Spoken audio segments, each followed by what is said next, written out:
Haleluya, haleluya, haleluya, haleluya. Nawe ikaze mu biganiro Muhirwe Ninde gica kuri Mamba TV, ni Papa Teddy muri kumwe. Soma ijambo ry'Imana igice cyandikwe Abaheburayo igice ca 10 ku murongo wa 38.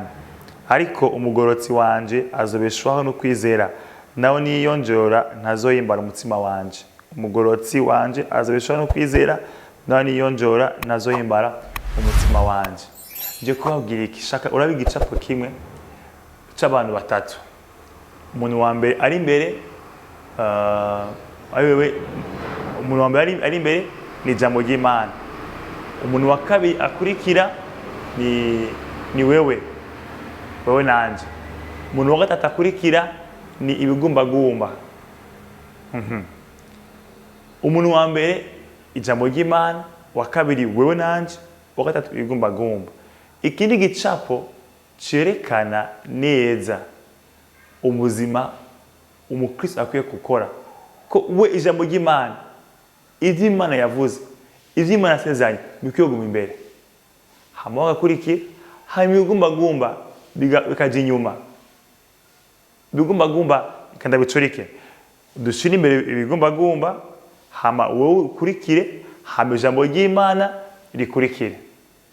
Ibigumbagumba biri réel, ni vy'ukuri. Nimba ushonje, nimba bakwirukanye, nimba wabuze umuntu, nimba akazi kaheze, nimba wagize ingorane, ivyo bigumbagumba ni vy'ukuri. Ega ntubihakana. Nimba ugwaye, umva umusonga, uragwaje, ufise ibibazo, ivyo bigumbagumba ni vy'ukuri. Bikugira yuko wababaye, urarira, uriganyira, urasuza umutima, uriheba cyane. Kuko ibigumbagumba ni vy'ukuri. Ni hahandi umuntu aca yumva ko yatawe. Kanaka nibandavye, nibanyitayo kubera iki ibigumbagumba vyaganjije ubuzima bwiwe. Kubera iki igicapo wagicuritse, ibigumbagumba vyagiye imbere, we wakurikiye, ijambo ry'Imana ryagiye inyuma. Ariko navuze igicapo ciza nuko ijambo ry'Imana rije imbere, hanyuma ibigumbagumba bikaja inyuma, uwo kaja hagati. Kubera iki iyi structure uku gicapo cogumuko, nuko umugorotsi w'Imana azobeshwaho no kwizera kwiwe. Ivyo biri imbere yawe ukabishira inyuma, hacaza ibigumbagumba imbere, hamwe n'ihandi ubonye vyanse uca wigovyora, ukaja kora ivyaha, ukaja mu busambanyi, ukaja kwiba. Kubera iki washize ivyase wase ko wihangana. Mugabo ijambo Imana ivuze kandi umugorotsi niyonjora nazoyimbara umutima w'Imana. Nawe basanzwe ari umugorotsi. Nagombye kuvuga iki ku mugano cyacu cyo munsi Muhirwe Ninde? Uwo ufise ikibazo, uwo ufise ikintu kikugoye, uwo ufise ibintu utafitiye nyeshu mu buzima bibaho bikaba byinshi cyane, uwo ukora iki? Imfatiro z'umugorotsi iyo zisambuwe, none yokora iki? None mu gihe ibi bigumbagumba byo biri inyuma vyasambutse, ndababaye, meze nabi, ni ngorane, amakuru ni mabi ngumandonga gusa, none nk'umugorotsi jewe nokora iki? Ijambo ry'Imana riguma ari imbere. Ndagomba kukugira umuhigwe mu gihe cy'ibibazo uko akwiye kuba ameze. Ni uburyo bwinshi cyane, ariko no munsi ndiyo kugira bumwe. Mu gihe wewe uri hagati wavangatiranye cyane n'ibibazo n'ingorane, hagera igihe udashobora gusubira kubona amasezerano y'Imana, udashobora kwibuka ko Imana avuganye nawe, udashobora kwibuka kandi yuko ejo buzoca. Kubera iki? Uravangatiranye cyane n'ibibazo vyawe uri kuracamo. Nagomba ndakwibutsa ikintu.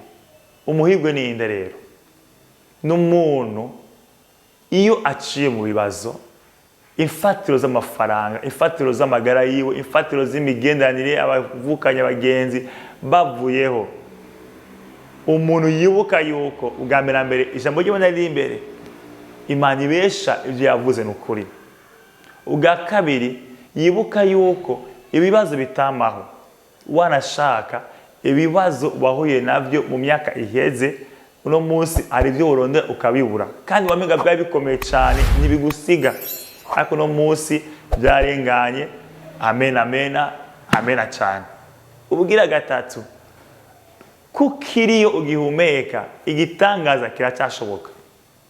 Ubugira kane rero nuko mu gihe ubuzima bwawe bwamaze kuvangatirana n'ibibazo, wumva utagishoboye kubaho, wumva unyasa umuyapanya, ubona impande zose wazigurijwe, mu gihe ibyo byose bikuvangatiranye, mu gihe wumva utacumva ijwi ry'Imana, bitagikunda kumva ujya mu rusengero bavuga basenga umenga ntacyo bikora, kubera nyine ugasanga biracameze uko nyene, amafaranga bacakeneye, ibibazo biracahari, inzu iracakeneye, rasi iracakeneye, n'ibibazo gusa.